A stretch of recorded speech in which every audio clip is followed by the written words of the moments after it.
Earlier this year, in April, Intel and the Department of Science and Technology came together to launch the Intel and DST Innovate for Digital India Challenge, with support from the Department of Electronics and Information Technology, MyGov India, and the program was anchored by CIIE IIM Ahmedabad. The famous African proverb says, "It takes a village to raise a child," and nothing epitomizes that more than the Innovate for Digital India Challenge. The support that we've received from the government, the academia, the industry for this challenge has been unprecedented. We had a lot of industry leaders come forth and support our journey, become mentors and advisors to this program. And we're coming a full circle today. We're going to have a quick panel discussion that we call Let's Talk Innovation, which is the continuation of a series that we did through our journey. I'd like to now call on stage Ms. Debjani Ghosh, Vice President Sales and Marketing Group, Managing Director South Asia for Intel. She will moderate this discussion.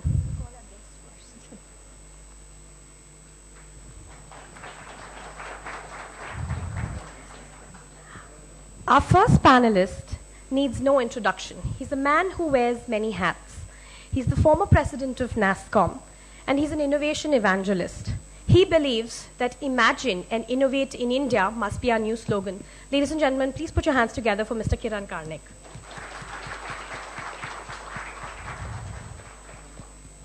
Welcome, sir. Next, I'd like to invite Mr. R. Chandrasekhar, President NASSCOM. Mr. Chandrasekhar spent a lot of time with the top 20 teams in Pune. And we say that he has the unique privileges of seeing both viewpoints, that of the government and the industry. Welcome, sir.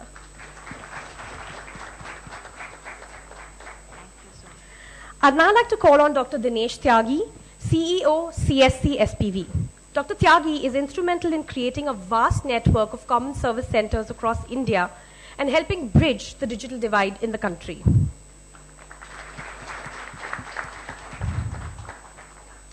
I'd like to invite Mr. Hasit Kaji, Vice President Strategic Initiatives, Tata Consultancy Services.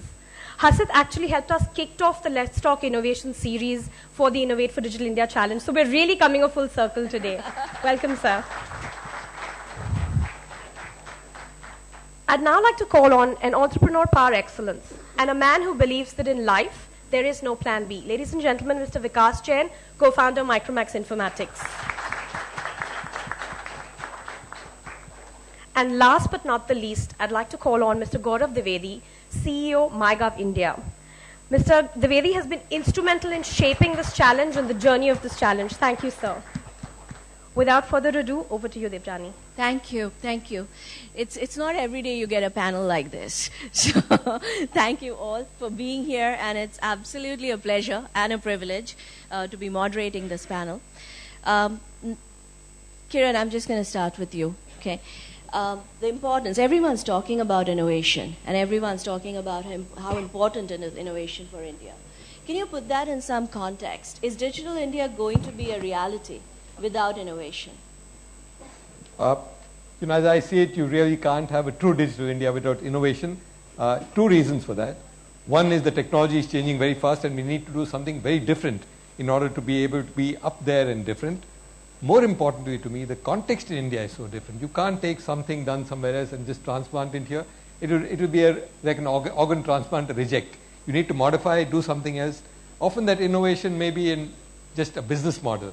But more often than that, it's going to be in terms of how you put the technology together in terms of the context of India. And I think, therefore, this is really a key element. Without that, you will not have a takeoff. You have a Digital India, you have a network, you have things. But when you want it to take off and really scale and reach out to people, innovation is absolutely key. Without that, I don't think we're going to really make much headway. I think when you need technology to create that magic and change lives, that's where that innovation has to come in, right? And so, Kiran, should Innovate in India come before Make in India, or is it, work in parallel? Well, the politically correct answer is work in parallel.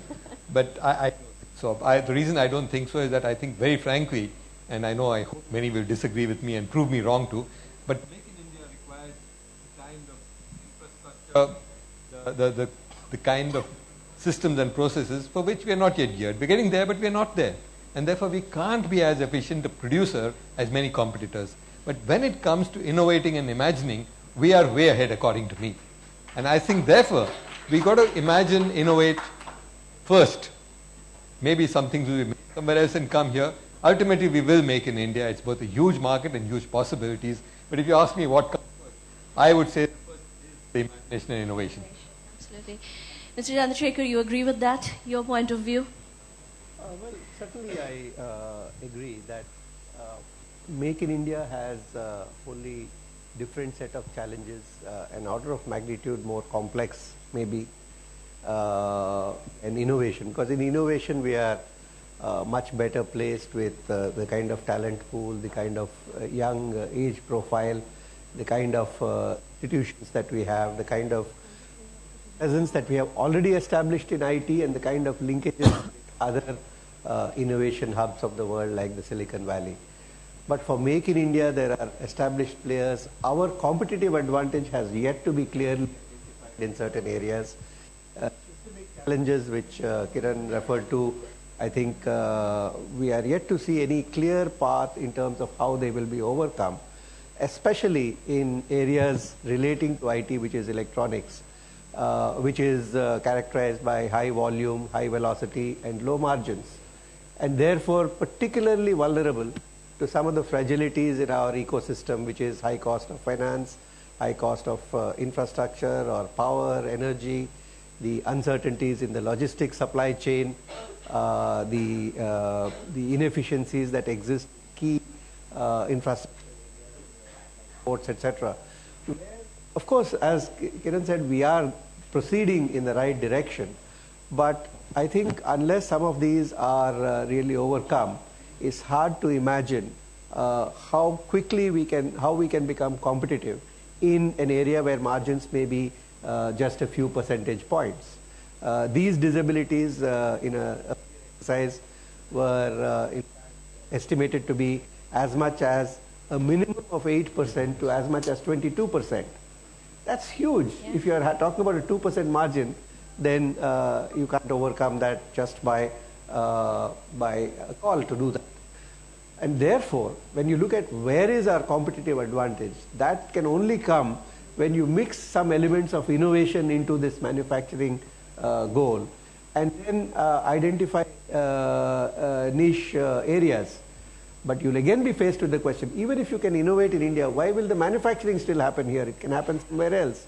So you have to look for products which have a strong market over here, and a continuous evolution of the design, prototyping, and manufacture cycle, which will then make the manufacture here advantageous and overcome any little disability. Yeah, absolutely.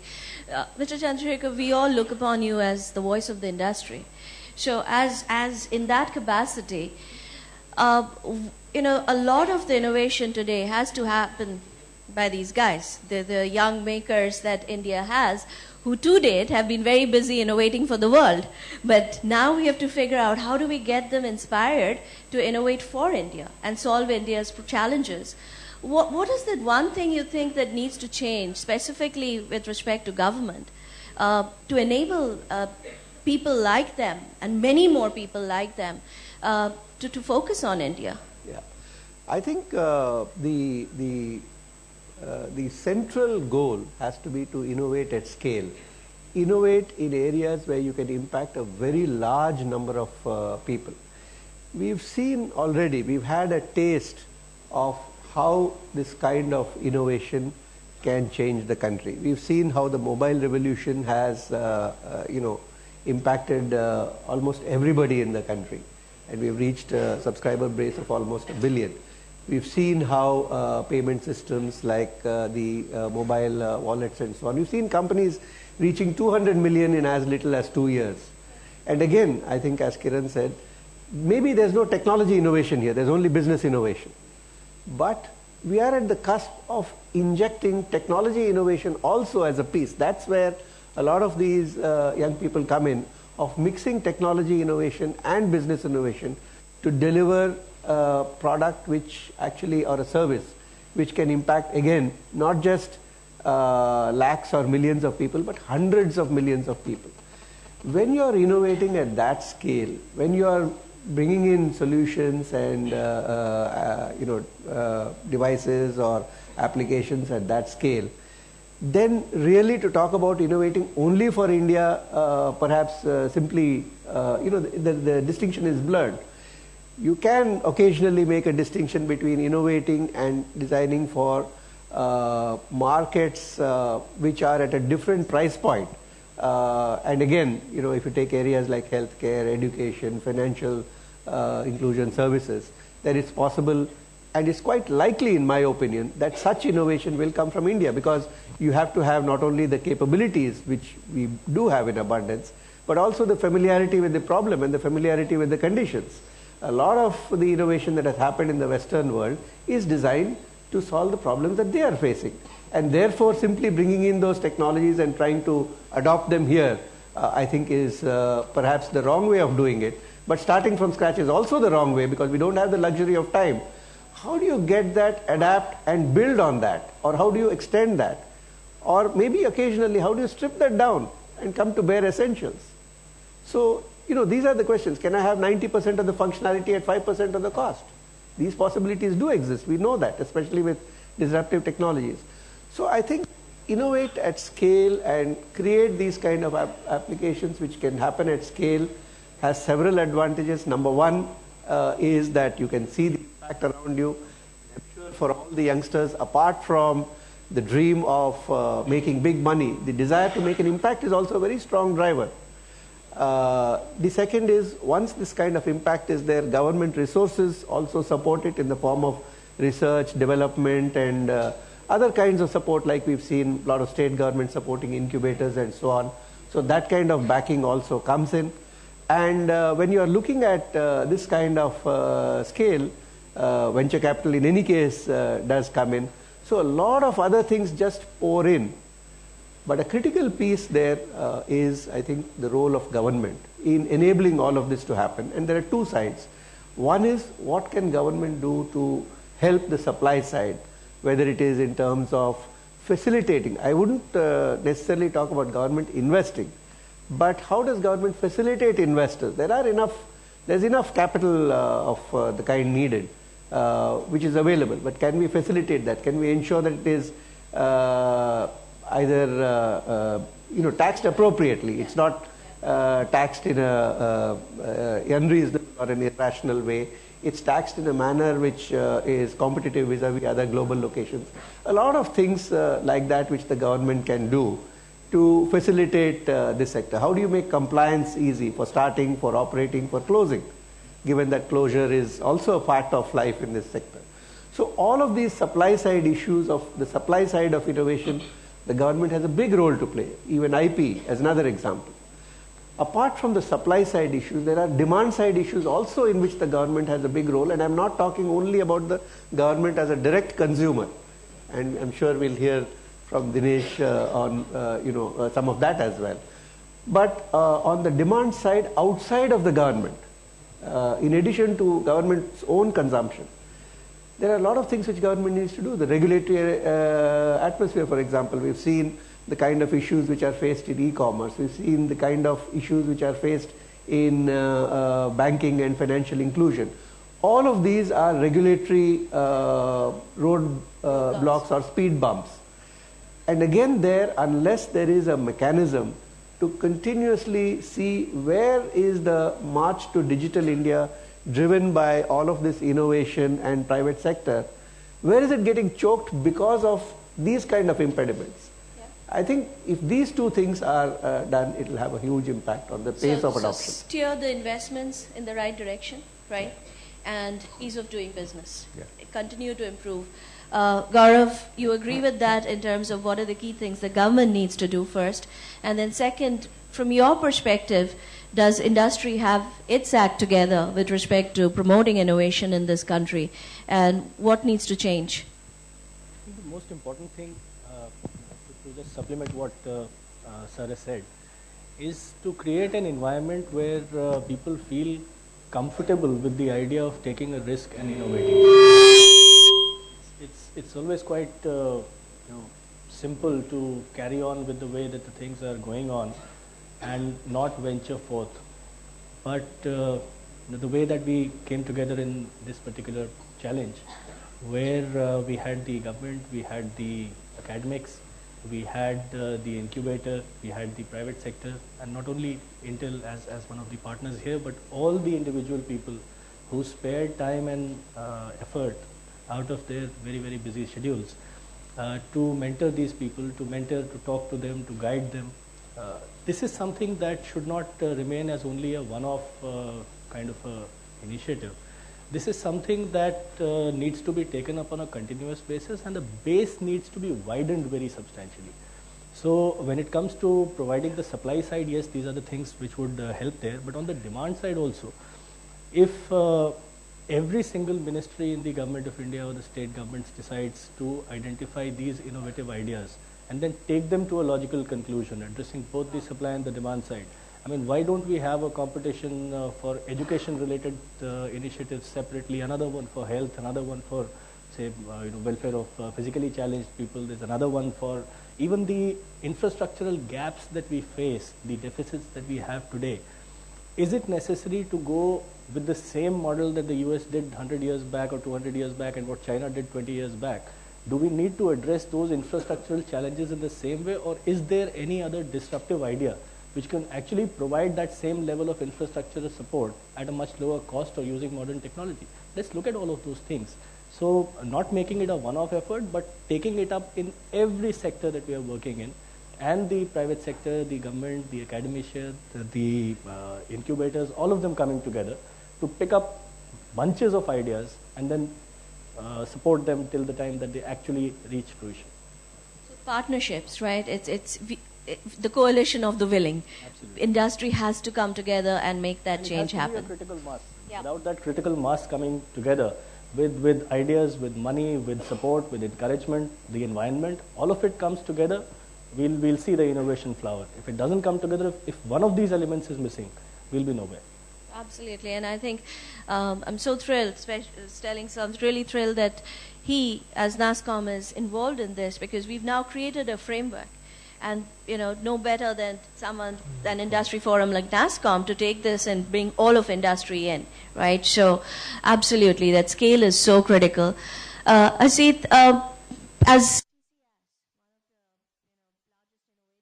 country, what do you think the big companies can do differently to drive this ecosystem, or should be doing? I think the importance of creating an ecosystem is very, very important. I think the ecosystem that you have created and a platform around which the ecosystem kind of nourishes the ideation process is a great example. We've experienced a similar effort where we said about 10 years back that let's impact lives of farmers. And that journey has taken us to realize that it's not just about technology. It is about getting different facets of the whole agriculture ecosystem together, and they enabling eventually to lead to touch about 7 lakh farmers across 19 states. So if one has to create that scale of impact, as we just heard, I think it's extremely important that ecosystems beyond enterprises are created. But in that, what is extremely important, the how part, is in the context of, I think there's a need for fundamental change in mindset to say that we are going to take a lead on this, we are going to create this platform, we are going to invest in it, and let's see the change happen, right? And the mindset to have that aspiration and the mindset to be open. Yeah. So that's extremely critical. Talking about mindsets, I think one of the most important mindset changes needed in India is the willingness to accept failure. And I'll turn to you, Mr. Entrepreneur here. Vikas, you had this very interesting statement that there is no plan B, right? What happens if plan A sucks? If plan A is really terrible, what do you do?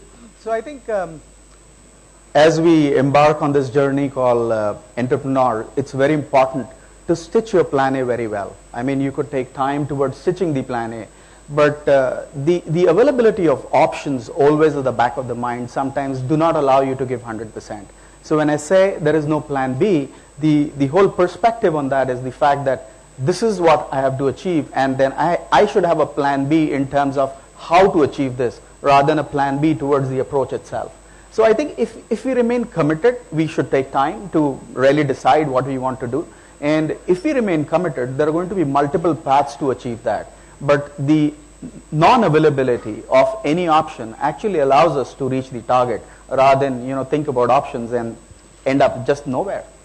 So, even to date, a lot of Indian parents will think that when their sons or daughters don't want to join the traditional professions of becoming an engineer or a doctor, but say, want to become an entrepreneur, it is failure. Still, a lot of parents would think that. Share your own example. What was the reaction in your home when you decided you're going to go and find something called Micromax? So, yes, you're partially right. Obviously, it's a challenge in terms of matching the expectations of the parent and the individual himself or herself. But as India is evolving, as we get more missions like Digital India, we get people to really get let's say visible and more aware about what's happening globally. The youth in India is really evolving. It's now not that at the age of 30 or 35 that people realize what they want to do. They just want to, probably burn up a couple of years working for a corporate and then realizing, okay, this is what I want to do.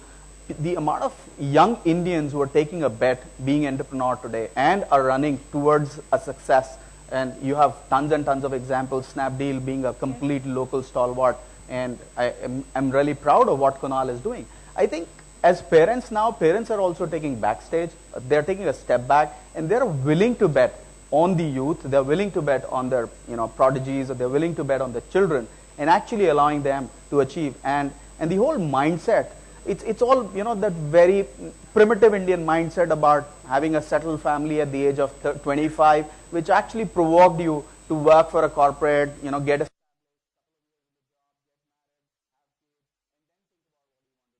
So as we're getting more aware and prone to the global landscape, global environment, everybody's thoughts are evolving. And I think all these initiatives like the Digital India, like the Make in India, all these are actually parts in terms of evolving a normal Indian.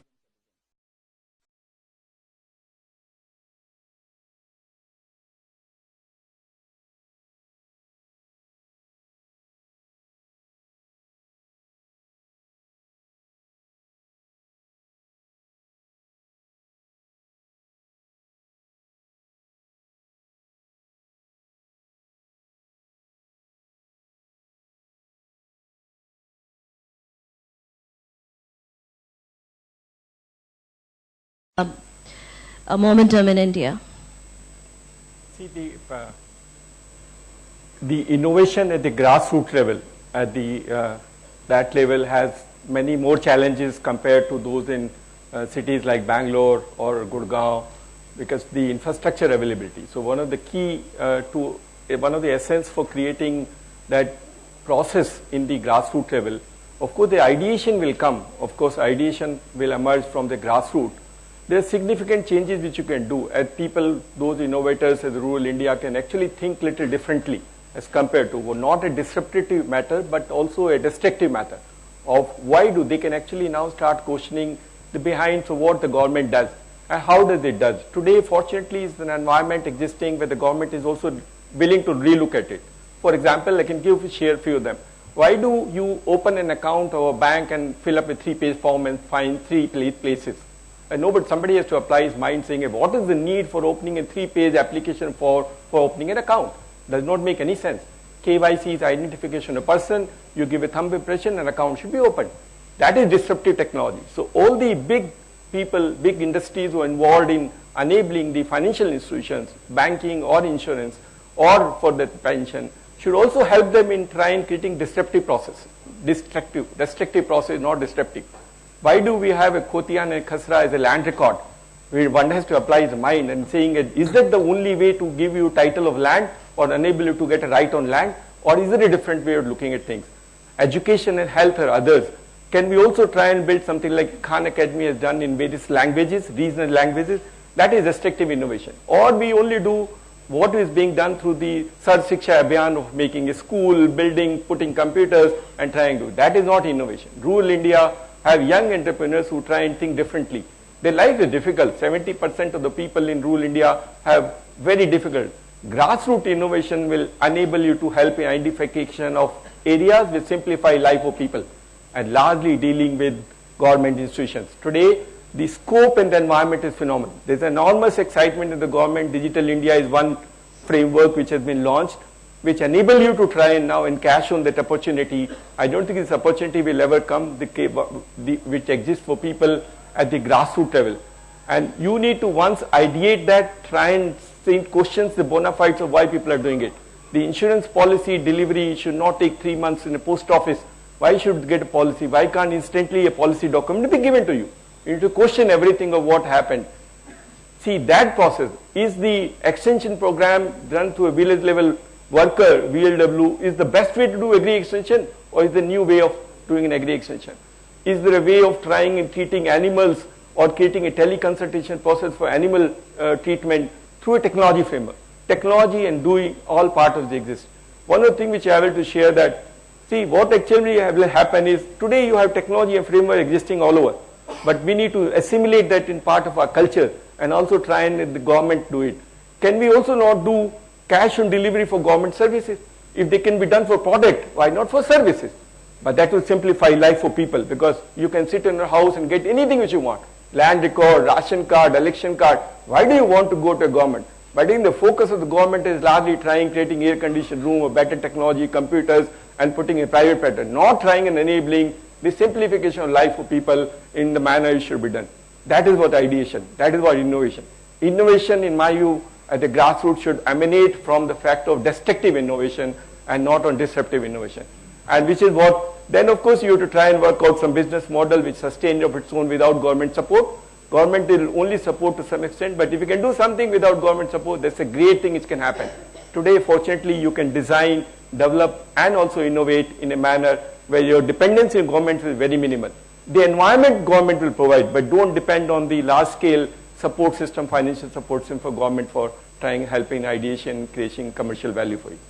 Thank you.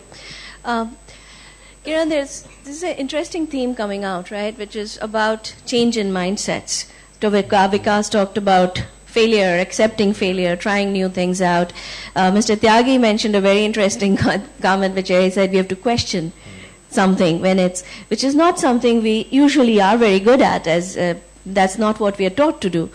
How important is the role of education, and how urgently do you think our basic education system has to change now to enable us do these things?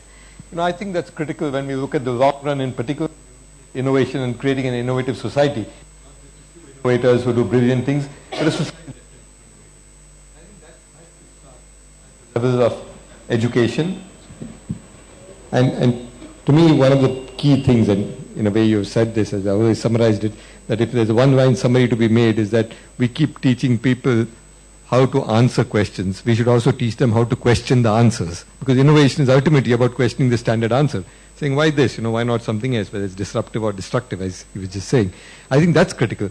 The second thing is the education system tends so far to recognize people only for academic achievement. And while that's a very good thing and necessary thing, sometimes the two are not correlated, academic achievement and out-of-the-box thinking. And so we need to begin to do things which at one time was initiated, I hope it will go through some time, is to initiate, the equivalent of a national talent search which goes on at schools on a wide scale, the equivalent of a national innovation search and national innovation scholarship, where tens of thousands of school children who come up with something innovative can be supported for a year or two to be more innovative, to take that innovation forward. And we build a good model, I hope it will come about now, is to insist that it should be teamwork, which is another essential thing for good innovations and essential in any case for their future, even if they're getting into a career. And second, to tie the teacher into this, so the teacher also has a stake, and teachers begin to value the purpose and intent of innovation and encourage innovation in schools. That's necessary too. So I think somewhere in the education system, certainly we need to make a change. Some things are moving positively, but we need to do more. Thank you. Well, just in time, I think the minister's here. Okay, so while he's getting in, we'll do a quick wrap up. But so quick one question, Mr. Hughes. Sir, please come. No, you please come in.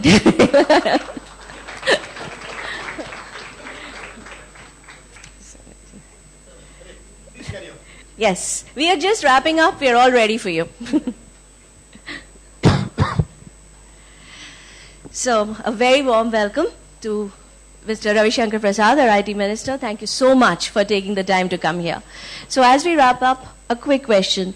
Our Prime Minister has said that India has to be the innovative hub of the world. Our problems are so large, we have to be the most innovative country to solve those problems. The one thing that has to happen to make India the most innovative country in the world, just that one thing. Gaurav? The answer has already been given. It's mindset. It's mindset.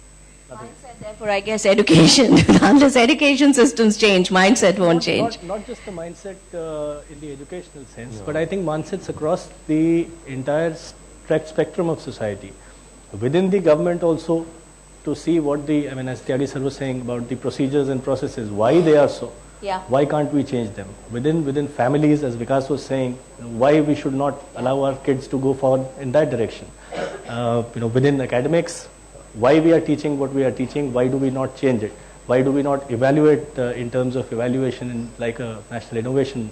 So it's a mindset change which is required, but the exact nature of that mindset change will depend on where everybody is standing. But everybody has to change.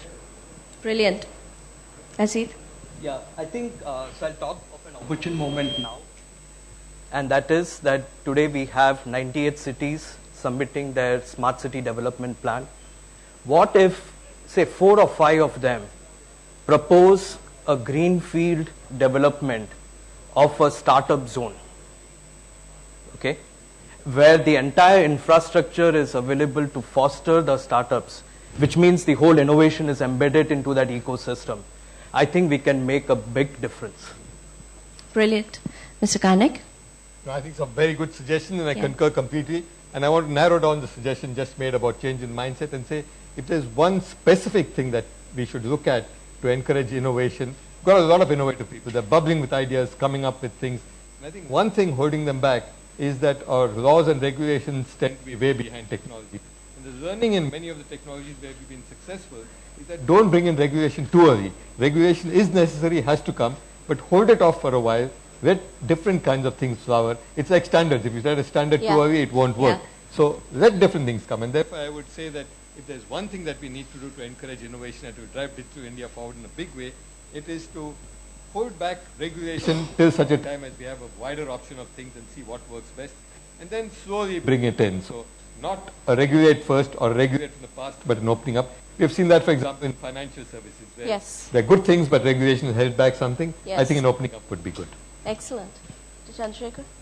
I would like to narrow down the idea of what we need to do in the education system, because changing that is a fairly long process.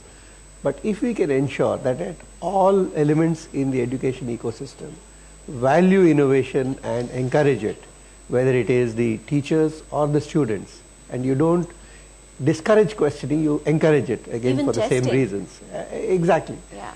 So that is a critical part, so that when we come across these young innovators, we don't have to hear anyone saying, I became an innovator in spite of my education. They should say, I became an innovator because of my education. There is something about that particular young age group which promotes disruptive thinking, whether you take the late 1800s or the early 1900s, where the atomic theory and the theory of relativity and all came up. So by the time they hit that age, they should have already been attuned to this. So that's why it's really important to catch them at that stage. Brilliant. Mr. Tyagi? This is a simple thought process of grassroots innovation. How do we create grassroots infrastructure in order to create innovation? The government's initiative of creating 250,000 common service centers can be one part of the process. If we have good connectivity, good entrepreneur managing that infrastructure, and we have the Intel support in enabling them to actually do both hardware maintenance, hardware sale and purchase, because the devices will be easily accessible. People will have devices, look at them.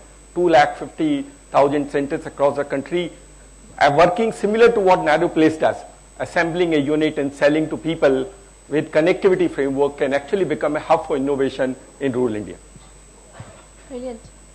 Vikas? I think staying focused, as I said, no plan B. Now that we have a wonderful vision, we just have a plan A, let's just run for it. I think all these components, Digital India, CSC, setting up of CSC centers, about talking about Make in India, these are all the steps in right direction. Just being focused in terms of our vision about creating an innovation ecosystem in India, I think there are tons and tons of ways. And every way, every single way will contribute towards this vision. There is nothing which is scripted right. There is nothing which is scripted wrong. You got to understand every process will only contribute towards this ecosystem. Yeah. And when we fail, we fail. We learn quickly and we have to move Absolutely. on. So brilliant, brilliant. And with that, I'll close the panel and I'll say that I don't think Mr. Ravi Shankar Prasad, our minister, has given us the option of plan B. Digital India karna hi hai. That's his mandate to all of us. So we have to just figure out how to make plan A work. And I think all of us are tremendously committed to do that. So with that, we close the panel. Thank you so much, all of you. But please stay seated as we invite our chief guests on stage. No, please make the chairs. What a power-packed discussion that was. I'd now like to call on stage Mr. Greg R. Pearson, Senior Vice President and General Manager of the Sales and Marketing Group of Intel Corp. I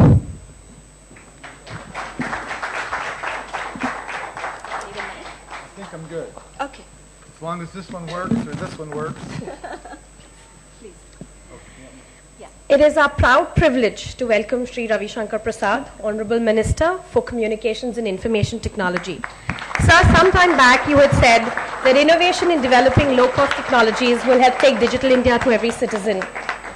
We hope that through today's proceedings, that is something that is fulfilled.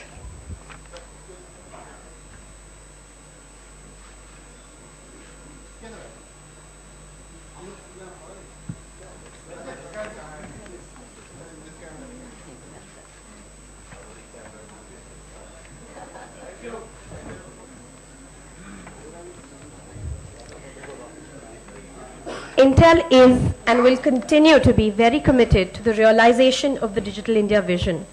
And to tell you a little more, I'd like to welcome Mr. Greg Pearson to the podium.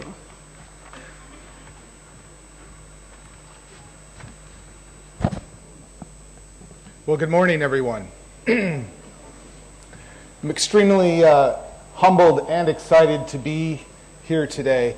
As the leader of sales and marketing for Intel Corporation, I get the distinct benefit to travel around the world and see many markets, many countries, many ecosystems of government and industry working together. And I have to say, what you witnessed here this morning with the panel discussion and with our Innovate India finalists here, there's something very special happening here amongst the industry and the government. And I really wanted to acknowledge that. Innovation itself really starts with a good communication between industry and government, a good understanding, and a good collaboration. If you could just go back one slide, please. I want to talk a little bit about Intel's mission, because you heard the word today, innovate, innovate, innovate, and digital. Digital, digital. And Intel was really founded on those two primary principles. The principle of the digitization, that of taking an analog transistor and making it digital, and then the aspect of innovating around that to make computing affordable to every person in this world. And when I started working for Intel back 33 years ago, computing was there for only the wealthiest corporations and only the wealthiest individuals. And through innovation and the democratization of being digital, it's now become affordable, and it become an integral fabric of how governments can change their industries and the lives of their individual people. Now, India itself is extremely important. With the population and having 1 out of every 6 people in the world Indian, the innovation that comes out of India is strategically important to the world as a whole. You can play a very large role in exporting and developing technology, and you have a very technical workforce that's here. Intel was one of the original investors in India. And to date, we have over 8,000 employees on the ground. Almost all of those people are engineers who are innovating at a global scale, building some of the world's best microprocessors, the best graphic subsystems, some of the best SoCs. And we've invested over $3 billion directly here into this particular market. I firmly believe technology can change the lives of every person in this particular world. And I think what we're doing and what we've witnessed here this morning, it's just the beginning. It is the history making in front of you. And on behalf of Intel and all of our employees here, and Debjani and our team, we're extremely proud to be participating in it. Thank you very much.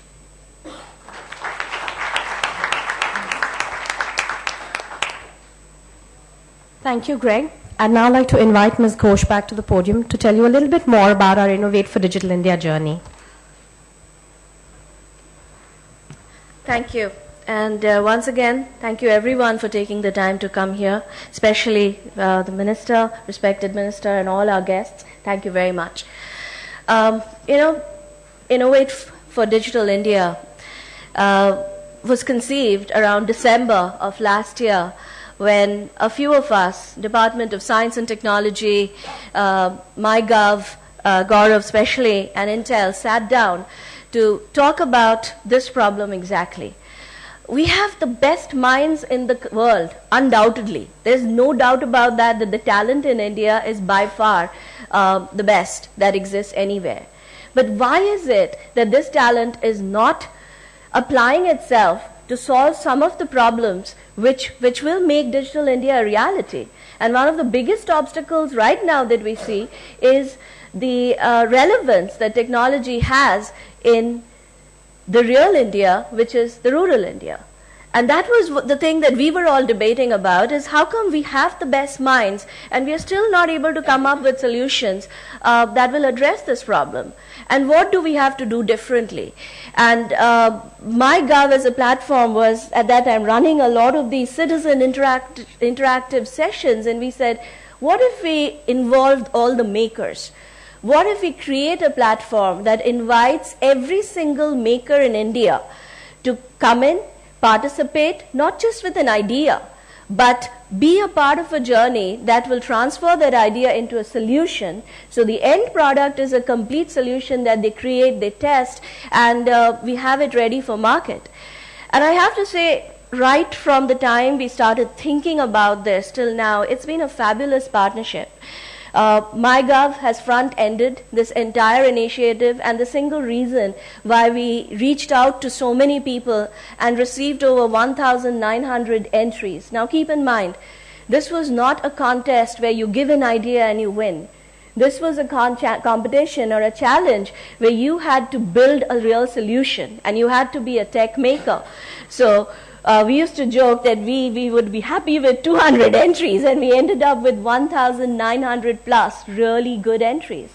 And then came in our partner, CIIE, Ahmedabad, who worked with these ideas, participants, and did a fantastic job over the last few months to narrow it down to the top 50, the top 20, and create the solutions, create the prototypes that was needed for us to figure out how powerful these ideas really would be.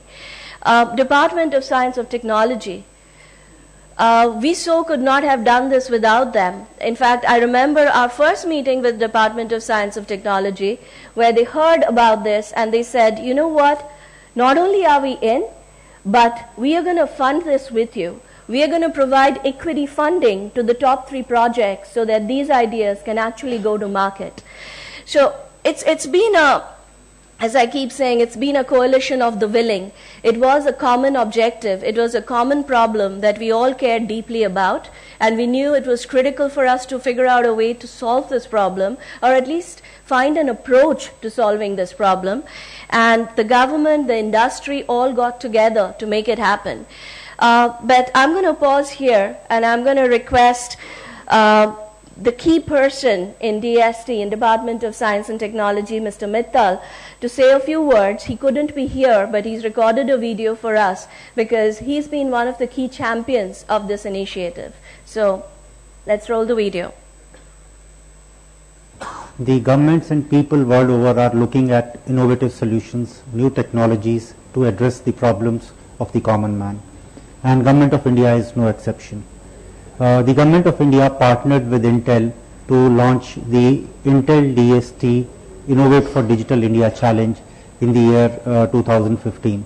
And there was an overwhelming response which came for this program. There were about 2,000 applications which came in, which tended to provide new solutions, innovative solutions and new technologies for solving the problems of the common man. In the challenge, the first cut was 50 innovative solutions were shortlisted, and they were finally brought down to 20. These 20 people went through a 3-month accelerator program which was done by the best of the institutions. This program was conducted by CII IIM Ahmedabad in partnership with the faculty from UC Berkeley, and after this program now we have shortlisted 10 top ideas. These ideas belong to various categories. They are from healthcare, they are from digital solutions, they are from e-governance, they are from providing cost-effective solutions for many problems that the common man faces. Then now these 10 ideas would now be hitting the market. One of the unique features of this program is that people who came up with the original idea, they went through this 3 months of accelerator program and they changed their target segment, they changed their product, they changed their business model. All that was done during this period of 3 months, and today we have a situation where 10 of these entrepreneurs are now rearing to go, and they would be hitting the market very soon with their innovative solutions. One of the other unique features of this program is that this is truly a public-private partnership program where the Department of Science and Technology provides the government backup. MyGov.in is another government partner, and Intel is our private sector partner. And this again is industry, academia and government, which we typically say is the triple helix model, which is in place for development of these innovative solutions. I have come to know that we have now reached towards the end of this journey, this challenge. My best wishes to all these 10 teams. I hope that the teams will do well and they will be successful in whatever they take up. So yes, while we are extremely thrilled to present to you our top 10, we are also a bit sad because we are nearing the end of the journey. From here, for the next few months, the next 2 months, the top 10 will complete the prototypes, test it out in the markets, and based on that, based on the final product as well as the impact and the results of the market tests, we will be selecting the final 3 in January, and wishing all of you the very best before we bring you all up on stage. But before we do that, I do want to say a word of thanks to all our partners. So if you can go back a slide, please. To all our partners, without whom we could not have made this possible. I've talked about MyGov, I've talked about DST, I've talked about CII IIM Ahmedabad. I mean, everyone has been an equal partner in this journey and made sure that we did everything possible to really bring the best of the mentors, advisors to our participants and ensure that they are able to give it their best. And also a huge thanks to advisors, most of whom are here on stage today. Thank you so much. I know how busy all of you are, but taking the time to talk to them, to mentor them, has made a huge difference. And this is where Mr. Mittal said a lot of them changed plans, and decided that they would do something else to make it. It happened as a result of the discussions they've had with y'all.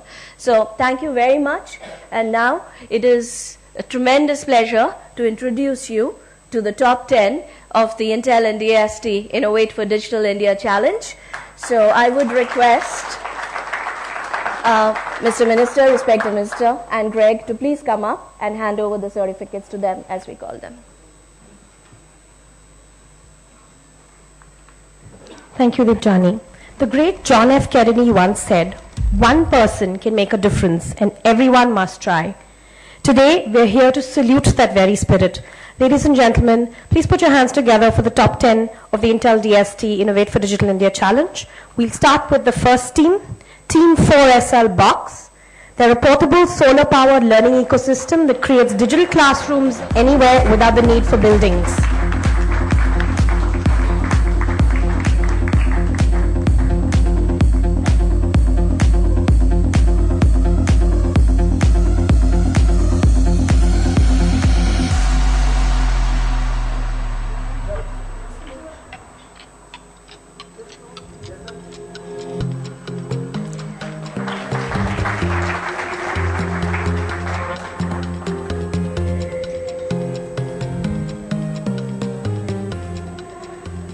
Next up, Team Apna Seva, an Aadhaar-based device that extends banking and financial services to citizens in underserved communities and lower income groups.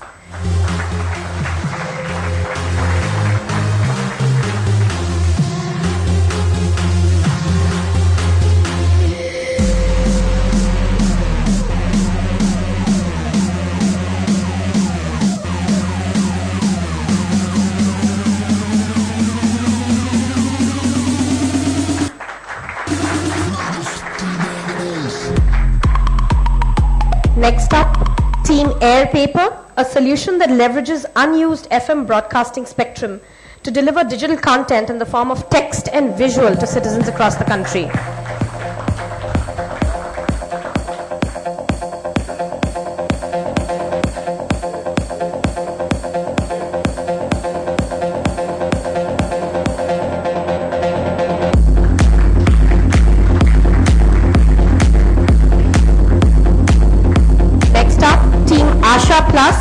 A handheld remote health monitoring solution that aids early detection and enables effective intervention in medical emergencies.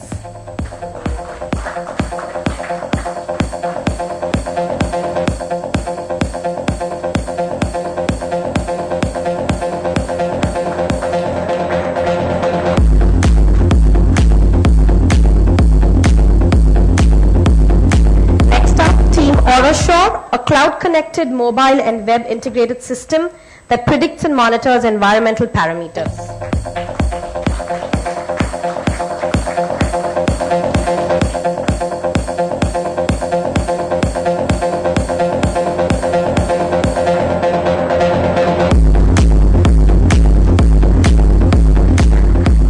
Next up, Team Cerviscope, a multimodal telemicroscope that enables cervical examination in remote diagnosis and works accurately to screen for cancer.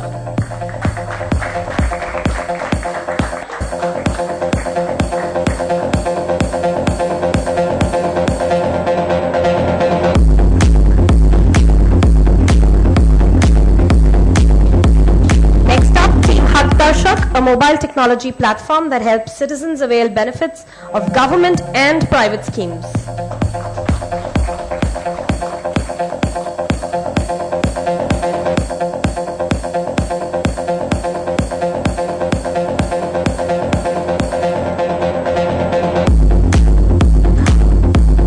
Next up, Indian TTS.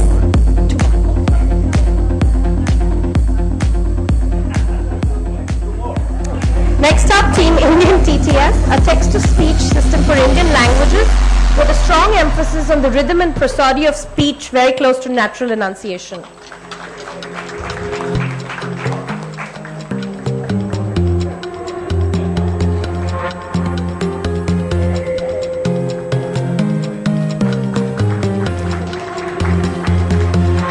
The penultimate team, Jayalakshmi Agrotech, they have developed crop-specific apps in English and regional languages. We're also very pleased to announce that they've secured their first order for 100 AgriPole devices powered by the Intel Edison board, demonstrating a mind-to-market spirit of this challenge.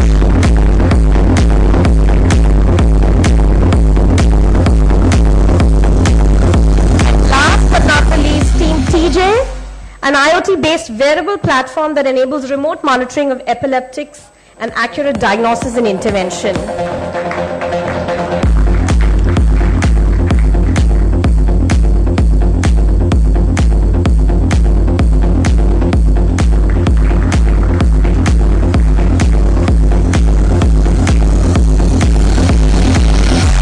Welcome also to Professor Basant from IIM Ahmedabad. Thank you for being here, sir. Ladies and gentlemen, the IFTI Top 10. Yeah, they're all here. We can do a quick photo op.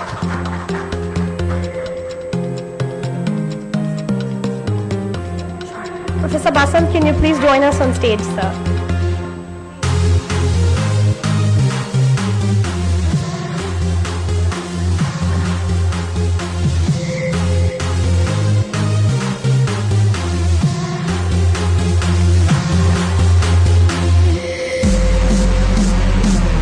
Thank you. Thank you, teams, and congratulations. Thank you, Honorable Minister and distinguished guests. I'd now like to bring Devrani back to the podium.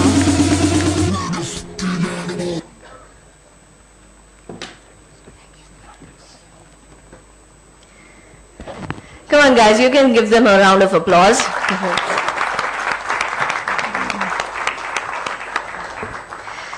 Congratulations once again, and really looking forward to seeing these products in the market. I mean, I've personally spent some time in Pune and seen the kind of solutions and what it can do, and I do believe this is what you call game-changing. So, congratulations.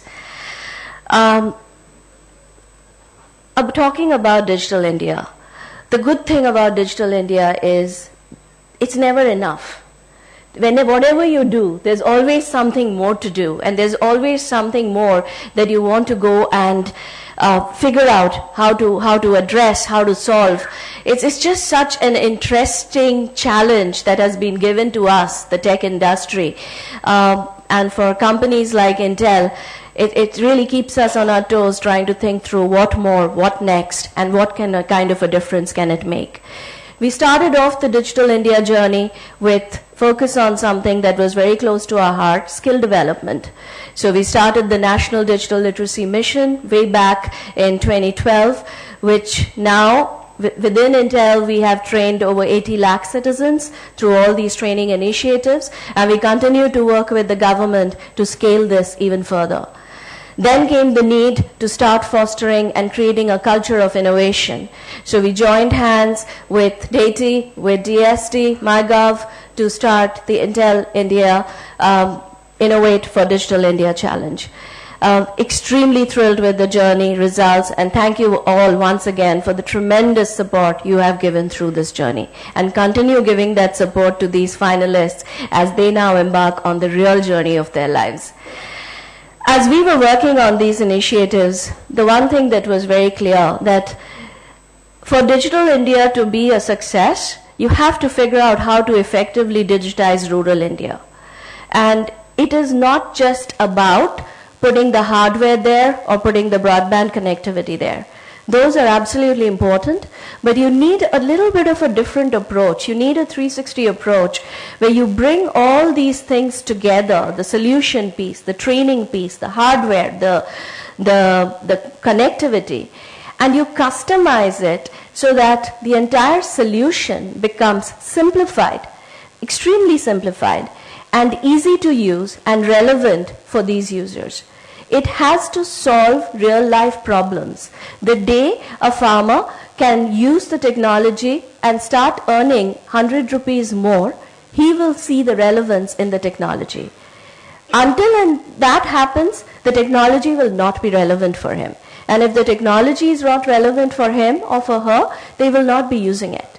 And we need to ensure that that relevance is built for Digital India to be a reality and reach every single citizen in this country. And that was the problem that came out of the Innovate Challenge as we were working on this, is how do you create this framework? How do you pull it all together and create a framework and create what we call a blueprint for the effective digitization of rural India? And that, ladies and gentlemen, is going to be the next step in Intel and our continued partnership with the government in our journey towards enabling the realization or vision of Digital India. I would request the Minister and Greg to please come forward and press that little button so that we can launch the next chapter of our journey towards Digital India.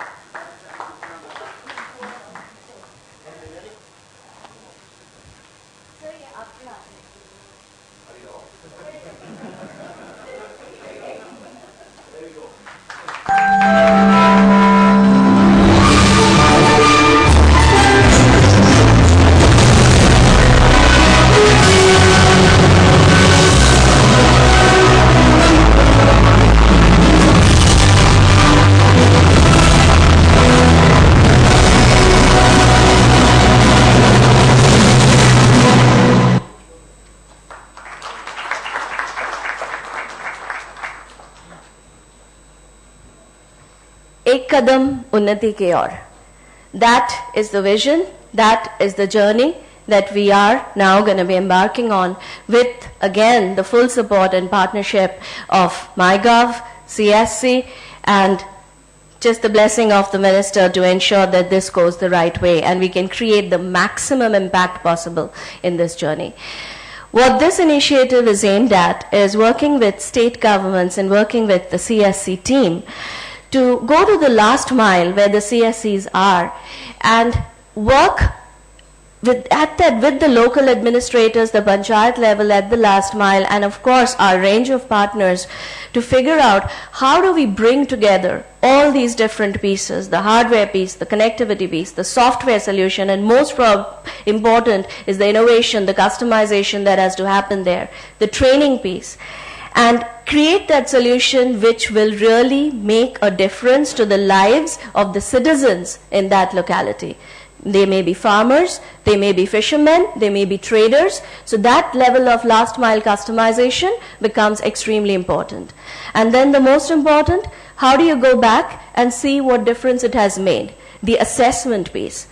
Assessing these and figuring out what is the right way to make technology most relevant to the lives of rural India is what this program is really aimed at.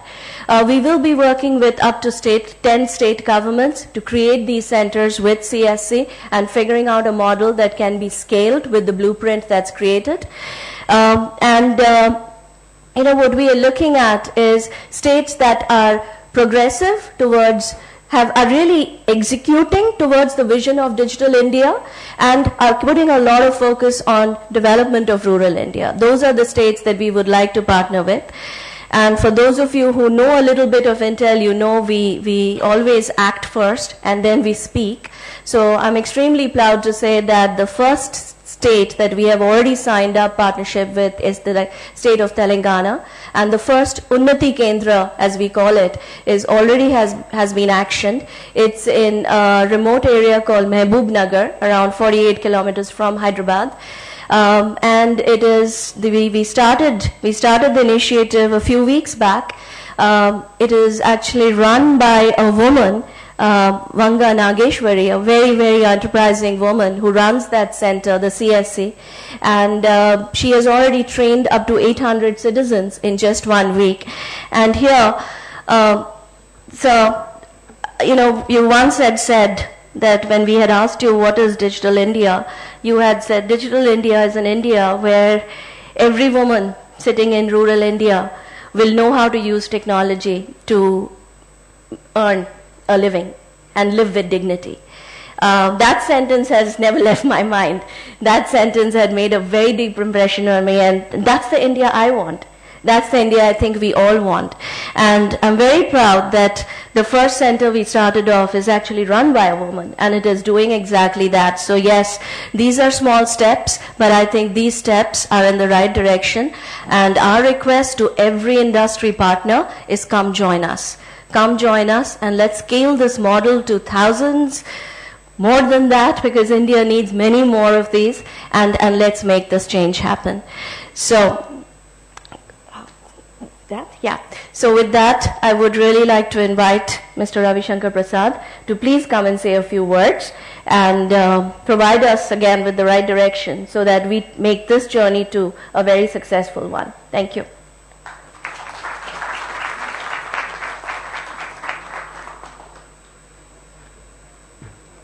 दे दो उसको extra.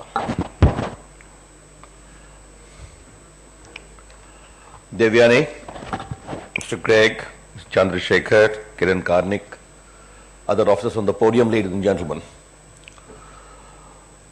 Today I'm very happy because from the first day I took charge of this department, this vision was indeed a top priority for me as to how to encourage new ideas, innovation, recognition, platform, synergy.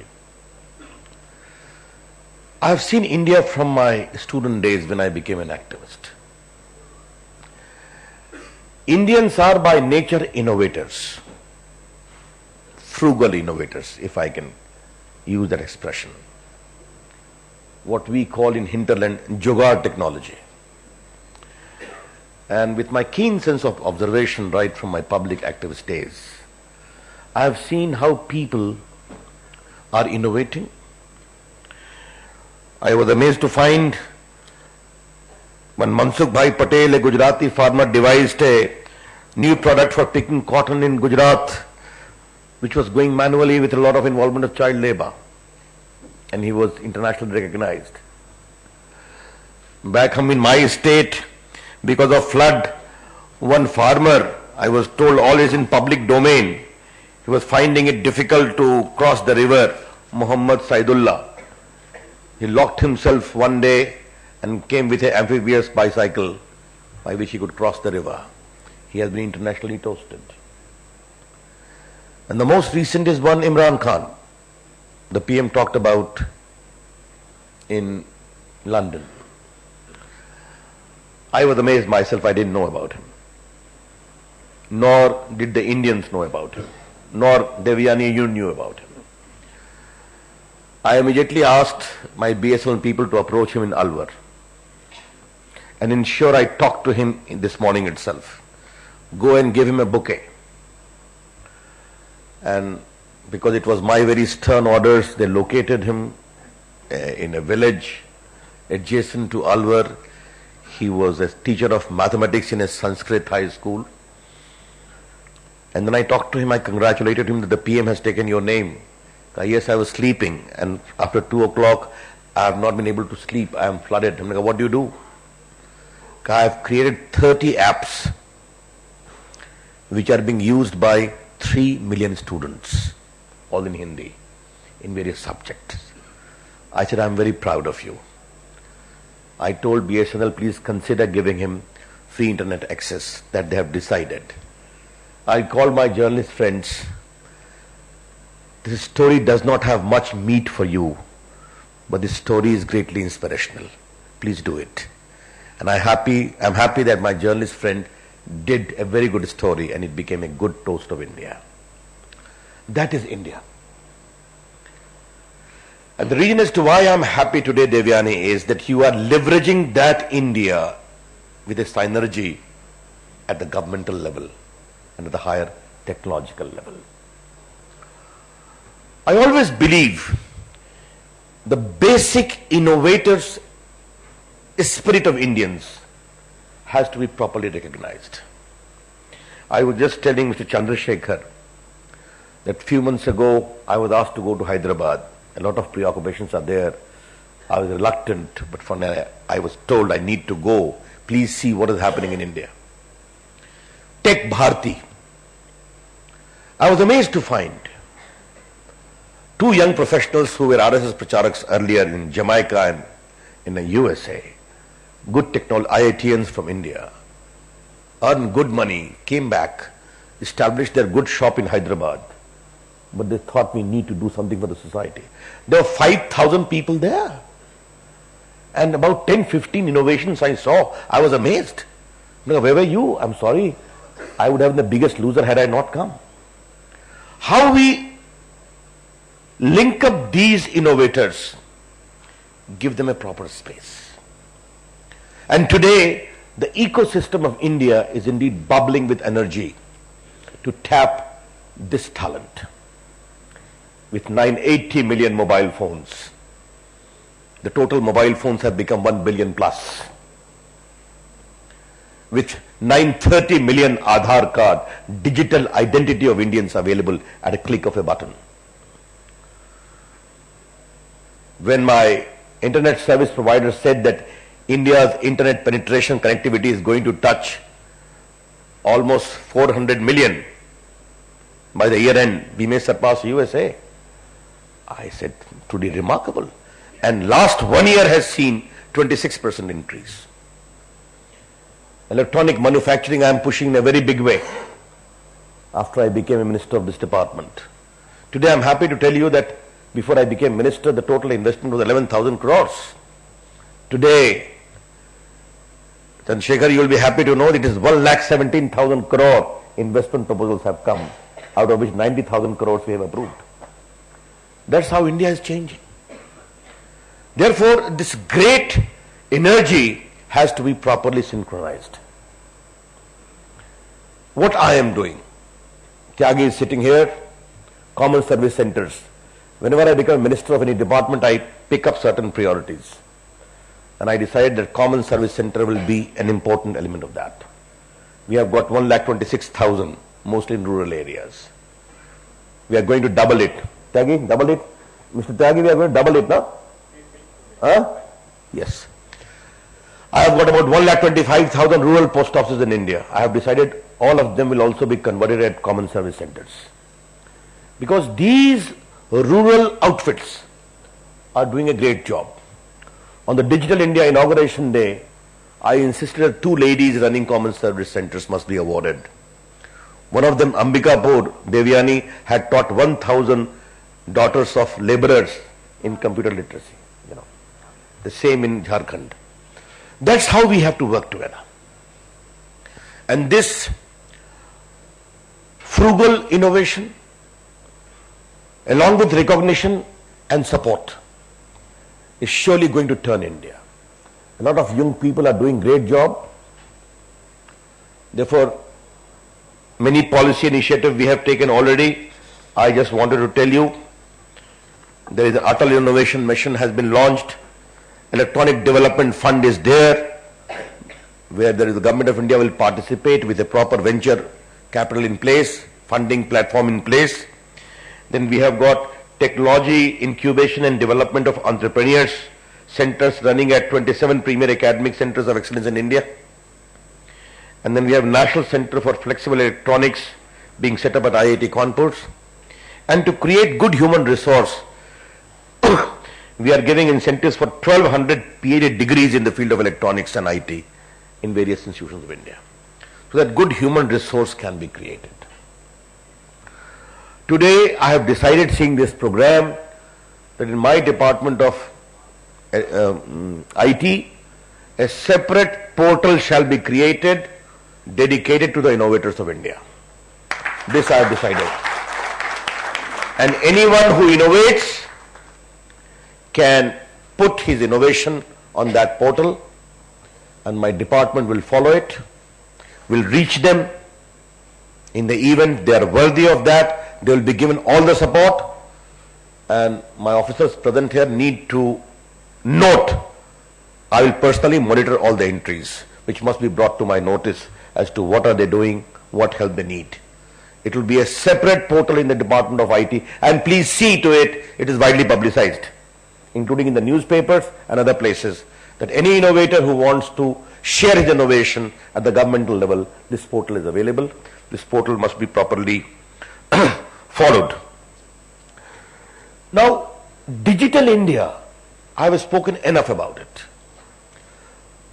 I always say Digital India is basically designed to bridge the digital divide between digital haves and digital have-nots, not in terms of literate and non-literate. There is a big digital divide which is waiting to be tapped. That's how I see it.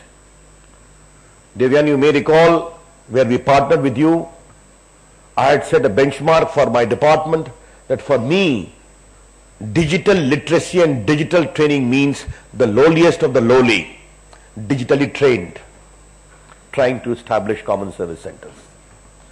And we have picked up about 300 Dalits and Mahadalit women in Bodh Gaya of Bihar, in which Intel was a participant. And I wish to share with you There are 5 ladies who have been given the training, all from the extremely Dalit community, which is the lowliest of the lowly. I asked them to speak on the stage after their training, and I could see a new confidence with the training of a mouse, you know. They want to see a new world. Digital India is basically to empower Indians. Digital India is basically to economically ensure the growth of the country. With smart cities coming about in big number, with machine to machine, with sensor, there is enormous scope for innovation. I'm happy that NASSCOM is doing a good job. They're also identifying, and the so-called cultural divide between the big player and the small player in the NASSCOM areas of interest is also now getting bridged. I'm very happy about that. We need to encourage these innovators at every level. Those who are doing a big job, those who are doing a small job. You know, one thing has always impressed me whenever I travel in India, how the vegetable sellers are using the LED lights. You may have seen that. Now they connect it with a 6-volt battery. Okay? It gives enough light for 4-5 hours. One day I tried to see the technology of it. I am finding in the rural areas of Uttar Pradesh, in rural areas of Bihar, in Delhi, near R.K. Puram, that whole sabji market is flooded with those LED lights. Then I wanted to know how it started.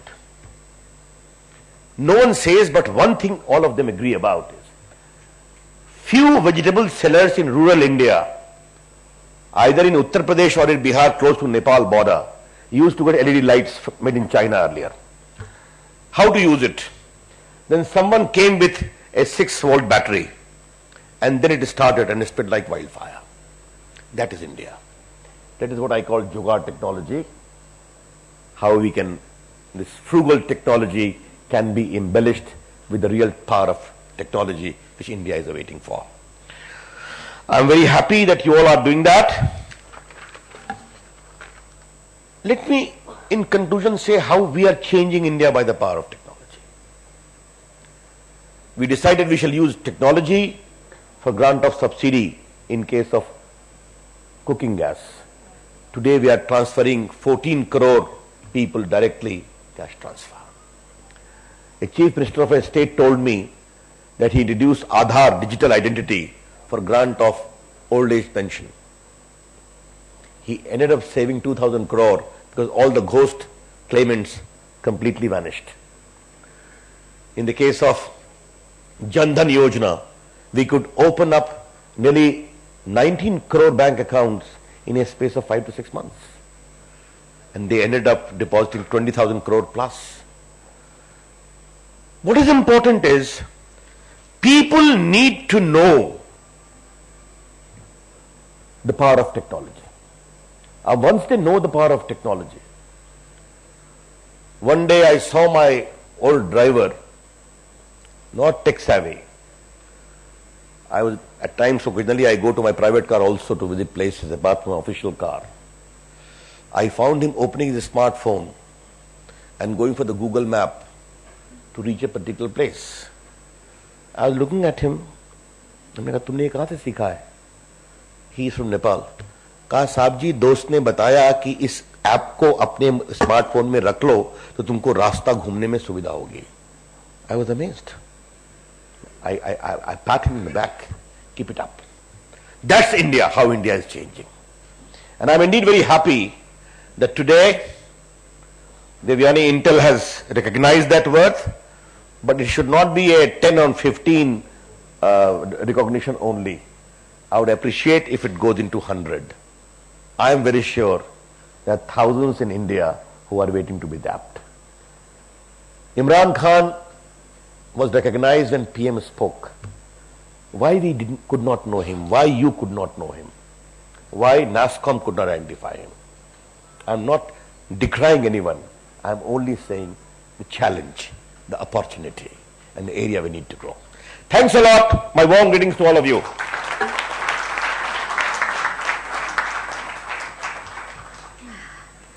Thank you, sir. And the good thing about him is every time he comes and speaks to us, he gives us a new challenge. So challenge accepted, and we'll figure out how to scale this faster. I would now request Mr. Ravishankar Prasad, Greg, to please come up front, Gaurav, Mr. Tyagi, and we would present the plaque. So we request all our guests to please join us. Yeah.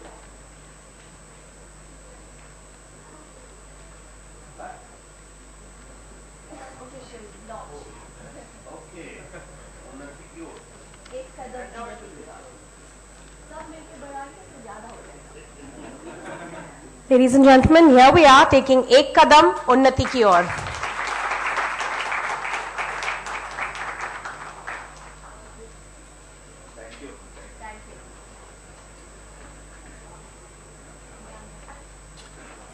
Jani, may I request you to give a quick vote of thanks, and also before that, for all our guests in the media, we'd just like to let you all know that our top 10 teams and guests are now actually headed to the Rashtrapati Bhavan. They're going to be felicitated by the President of India. Yes. Thank you. Thank you so much, Honorable Minister, for taking the time to be here and encourage. I promise not to call them kids. I'm so used to calling them kids. I promise not to embarrass them, but encourage our top 10 participants. It's truly wonderful that you took your time to come here and do that, and also launch this initiative, which is very close to our hearts, to go and bring about that change in rural India. Thank you. Thank you, Gaurav. Thank you, Mr. Tyagi, all our guests, Vikas, Mr. Chandrasekhar, Kiran Karnik, Hasid. Thank you so much, and all of you. Thank you for taking the time. I'm really sorry. We usually stay back for Q&As, but we have to run to the Rashtrapati Bhavan because the President is felicitating the top 10. But hope to catch up with you all sometime soon. Thank you.